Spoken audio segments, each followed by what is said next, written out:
불과 며칠 전 러시아 외무차관은 전 세계가 지켜보는 가운데 대한민국을 콕 집어 우크라이나에 살상 무기를 공급하면 비대칭 보복을 가하겠다며 노골적인 협박을 쏟아냈습니다. 사실상의 전면적인 외교적 선전포고였죠. 하지만 이 시퍼런 으름장이 떨어진 직후 충남 대산항에는 누구도 예상치 못한 거대한 화물선 한 척이 쥐도 새도 모르게 닻을 내렸습니다. 놀랍게도 그 배에 가득 실린 건 플라스틱과 배터리의 원료가 되는 석유화학 산업의 쌀, 바로 러시아산 나프타 27,000톤이었습니다. 앞에서는 당장이라도 목을 조를 듯 주먹을 치켜들고 뒤로는 우리 산업의 숨통을 틔워줄 핵심 자원을 조용히 밀어넣는 이 소름 돋는 이중 플레이. 도대체 푸틴은 왜 그 많은 나라 중에서 하필 대한민국을 향해 이런 기괴한 모순을 연출하고 있는 걸까요? 우리는 이 상황을 결코 단순한 기름 장사로 치부해선 안 됩니다. 이 은밀한 27,000톤의 거래 이면에는 미국과 러시아, 이란, 그리고 살아남기 위해 처절하게 주판알을 튕기는 대한민국까지 글로벌 패권국들의 피 튀기는 지정학적 체스게임이 숨겨져 있기 때문입니다. 그렇다면 당장이라도 불바다를 만들 것 같던 푸틴의 날 선 경고가 향했던 진짜 관역은 과연 무엇이었을까요? 푸틴의 핏발선 경고가 향한 진짜 관역. 그 답을 찾기 위해서는 지금 글로벌 암시장에서 금보다 더 비싸고 절박하게 거래되는 가장 잔혹한 물건 하나를 살펴봐야 합니다. 바로 155mm 포탄입니다. 대포의 심장과도 같은 이 육중한 쇳덩어리는 4년째로 접어든 우크라이나의 참혹한 전장에서 매일같이 군인들의 주식처럼 소비되고 있습니다. 하루 수천 발, 격전이 벌어질 땐 수만 발이 허공에서 잿더미로 사라지죠. 문제는 이 포탄을 찍어내는 일이 붕어빵 굽듯 뚝딱 만들어지는 게 아니라는 겁니다. 고강도 특수강철을 주조하고 치명적인 폭약을 정밀하게 채워넣는 공정은 막대한 자본과 시간, 그리고 숙련된 기술을 요구합니다. 천조국이라 불리는 미국조차 전시체제에 준하여 생산 라인을 미친 듯이 돌리고 있지만 전장의 괴물 같은 소모 속도를 도저히 따라잡지 못해 쩔쩔매고 있습니다. 유럽의 상황은 더욱 참담합니다. 한때 방위산업의 명가라 자부하던 유럽 대륙 전체가 1년 내내 영혼까지 끌어모아 만드는 포탄이 고작 30만 발 남짓에 불과하니까요. 그런데 여러분, 이 지구상에 포탄 공장에 굴뚝 연기를 단 하루도 꺼본 적 없는 유일한 나라가 있다는 사실을 아십니까? 70년 넘게 세계 최악의 화약고라 불리는 휴전선을 마주한 채 언제 터질지 모르는 실존적 위협과 대치해 온 우리 대한민국입니다. 풍산이나 한화 같은 방산 기업들은 지난 반세기 동안 조용하지만 묵묵히 쇳물을 끓여왔습니다. 그 결과 현재 한국의 지하 창고의 산처럼 쌓여있는 155mm 포탄은 무려 300만 발 이상으로 추정되며 전면전 발발 시 1년에 최대 150만 발을 쏟아낼 수 있는 압도적인 괴력을 자랑합니다. 유럽이 1년 내내 낑낑대며 만드는 양을 우리는 단 석 달이면 가뿐하게 뽑아낸다는 뜻입니다. 미국은 이미 우리의 이 압도적인 생산력을 아주 영리하게 써먹고 있었습니다. 이른바 백필, 즉 빈자리 채우기 전략입니다. 미군 창고에 먼지 쌓인 재고를 우크라이나로 싹 쓸어보내고 텅 빈 자기네 곳간을 갓 생산된 한국산 새 포탄으로 든든하게 채워 넣는 식이죠. 형식적으로 우리는 그저 굳건한 동맹국인 미국의 포탄을 정상적으로 판매했을 뿐입니다. 하지만 워싱턴 포스트가 한국이 유럽 전체를 합친 것보다 더 많은 155mm 포탄을 우크라이나 전선에 간접 공급했다고 대서특필할 만큼 대한민국의 방산 라인은 이미 이 거대한 글로벌 대리전의 핵심 보급기지 역할을 하고 있던 겁니다. 그렇다면 그저 조용히 미국의 빈 창고만 채워주던 우리의 포탄이 도대체 왜 갑자기 푸틴을 극도로 자극하여 한국을 콕 집어 협박하게 만드는 치명적인 영린이 되어버렸을까요? 그 반가쇠를 당긴 건 코너에 몰려 다급해진 우크라이나의 파격적인 외교 도박이었습니다. 그 반가쇠를 당긴 장본인은 바로 벼랑 끝에 몰린 우크라이나의 젤렌스키 대통령이었습니다. 지난주 그는 사우디아라비아, UAE, 카타르를 돌며 그야말로 깜짝 외교쇼를 펼쳤습니다. 그런데 그가 내민 거래 조건이 아주 노골적이고 치명적이었습니다. 지난 4년간 세계 2위 군사대국 러시아와 피 터지게 싸우며 축적한 실전용 안티드론 기술, 이거 통째로 넘기겠습니다. 그러니 당신들 창고에 있는 방공 미사일을 우리에게 주시오. 여러분, 현대전에서 드론은 게임의 룰을 바꾸는 보이지 않는 암살자입니다. 수백억 원짜리 첨단 탱크를 단돈 몇십만 원짜리 자폭 드론이 고철로 만들어버리는 시대니까요. 특히 국가 경제의 명줄인 석유 인프라 테러에 극도로 민감한 중동 국가들에게 실전에서 처절하게 검증된 우크라이나의 드론 방어 기술은 그 어떤 무기보다 매력적인 방패였습니다. 실제로 200명이 넘는 우크라이나 드론 핵심 기술진이 이미 중동 5개국에 급파되었고 굳건한 방위 협정까지 일사천리로 체결됐죠. 바야흐로 기술과 무기가 곧 가장 강력한 외교 화폐가 된 냉혹한 지정학적 거래의 장이 열린 겁니다. 젤렌스키가 드론 기술로 굳게 닫혀있던 중동의 무기고를 열어젖히자 다급해진 미국과 유럽의 시선은 다시 한번 지구상에서 가장 확실한 화력 공장인 대한민국으로 쏠리게 되었습니다. 글로벌 안보 전문가들은 푸틴이 돌연 한국을 향해 이빨을 드러낸 핵심 원인이 바로 이 거대한 나비 효과에 있다고 분석합니다. 만약 한국이 그동안의 조용한 간접 지원을 넘어 본격적으로 우크라이나 전선에 300만 발의 포탄과 살상 무기를 쏟아붓기 시작한다면 어떻게 될까요? 러시아 입장에서는 막대한 피를 흘리며 간신히 유리하게 끌고 온 전쟁의 판세가 단숨에 뒤집히는 끔찍한 악몽을 맞이하게 됩니다. 즉, 푸틴의 그 살벌한 협박은 강대국의 오만한 여유가 아니라 어떻게든 한국의 방산 컨베이어 벨트가 우크라이나를 향해 돌아가는 것만은 막아야 한다는 뼈저린 다급함의 발로였던 셈입니다. 그런데 여기서 우리의 머리를 갸우뚱하게 만드는 거대한 모순이 다시 등장합니다. 이렇게 한국의 군사적 개입을 막으려고 혈안이 된 다급한 러시아가 도대체 왜 대한민국 산업에 숨통을 틔워줄 나프타를 은밀하게 찔러 넣어준 걸까요? 그 기막힌 해답을 찾으려면 우리는 시선을 지구 반대편, 거대한 화염에 휩싸인 중동의 검은 바다로 돌려야만 합니다. 그 기막힌 해답을 찾기 위해 시계를 불과 한 달 전으로 되돌려 보겠습니다. 2026년 2월 28일 칠흑 같은 어둠을 틈타 미국과 이스라엘의 최첨단 스텔스기들이 이란의 심장부를 향해 기습 폭격을 단행했습니다. 명분은 단 하나, 이란의 은밀한 핵 개발 시계를 영원히 멈춰 세우겠다는 것이었죠. 하지만 중동의 맹주이란은 결코 호락호락하게 당하고만 있지 않았습니다. 그들은 즉각 피해 보복을 선언하며 전 세계 석유 물동량의 20%, 하루 평균 1700만 배럴의 시커먼 황금이 쉴 새 없이 지나다니는 글로벌 경제의 대동맥, 호르무즈 해협의 숨통을 완전히 틀어막아 버렸습니다. 상상해 보십시오. 펄떡이는 심장에서 뿜어져 나가는 피의 5분의 1이 하루아침에 막혀버린 겁니다. 당장 글로벌 유가는 용암처럼 끌어올랐고 원료를 구하지 못해 멈춰선 공장들 위로 전 세계적인 인플레이션의 먹구름이 짙게 깔리기 시작했습니다. 자, 바로 이 숨막히는 지점에서부터 각 강대국들의 비열하고도 치열한 주판알 튕기기가 본격적으로 시작됩니다. 가장 먼저 스텝이 꼬인 건 다름 아닌 판을 벌린 미국이었습니다. 적의 핵시설을 타격하며 위풍당당하게 전쟁의 서막을 열었지만 정작 기름길이 막히자 부메랑이 되어 날아온 건 자국 내 살인적인 물가 폭발이었습니다. 특히 올해 11월은 미국 정치의 명운이 걸린 중간선거가 있는 달입니다. 여러분, 광활한 대륙을 자동차로 누비는 미국 유권자들에게 주유소 전광판의 휘발유 가격은 곧 현재 대통령의 경제 성적표와 같습니다.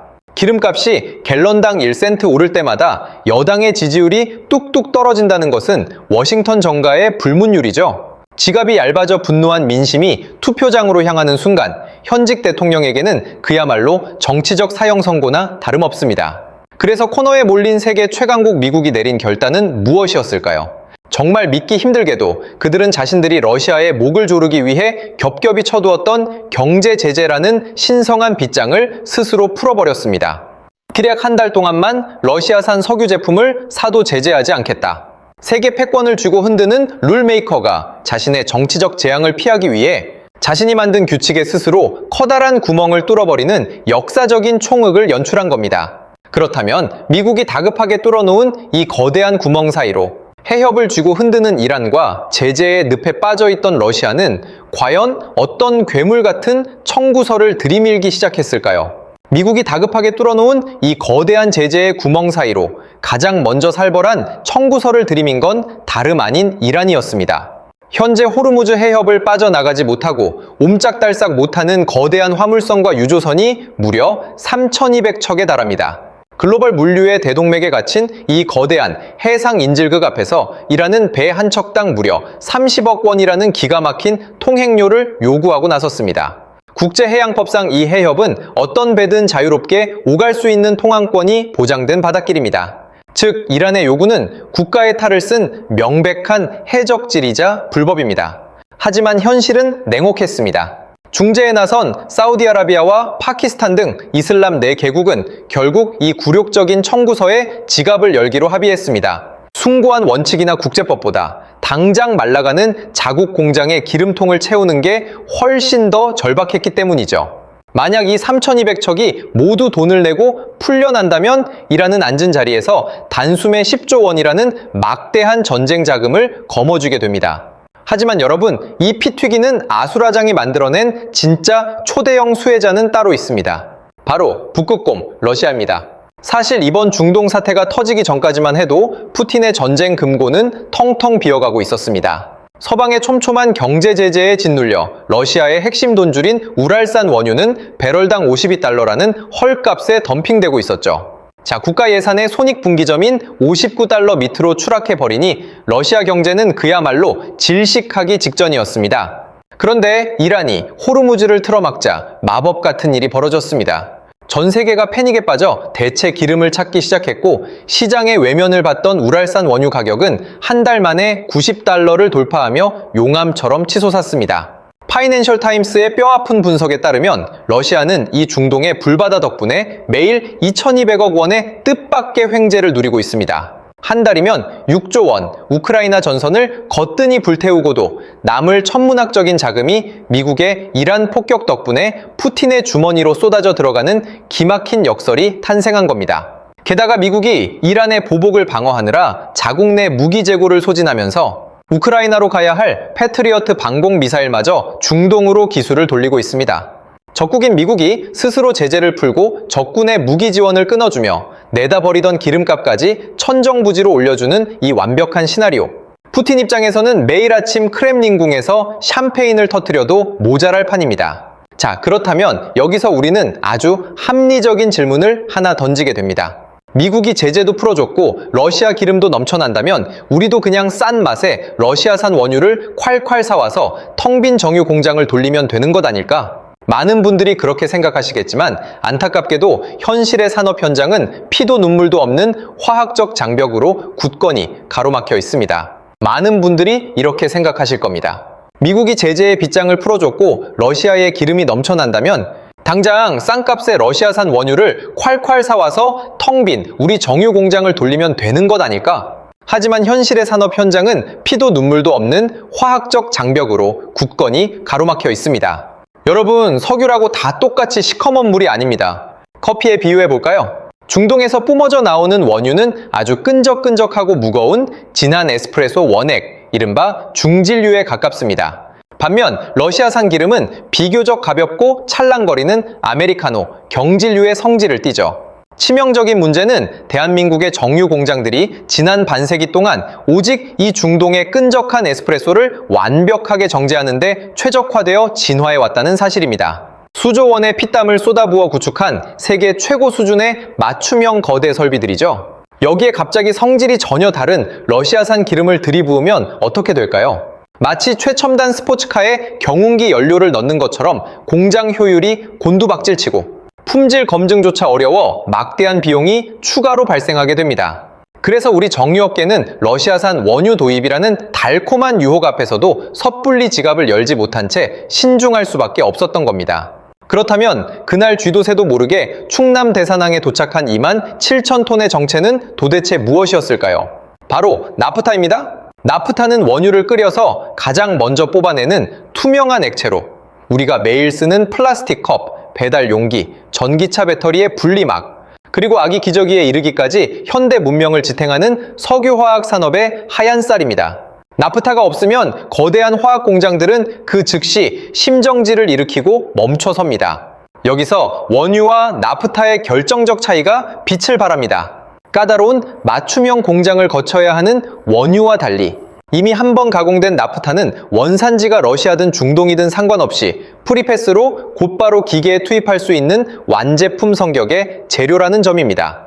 비효율적인 러시아 원유는 과감히 버리고 우리 심장을 다시 뛰게 할 진짜 알짜배기만 쏙 골라 빼온 그야말로 대한민국의 치밀하고도 뼈저린 생존 전술이었던 셈이죠.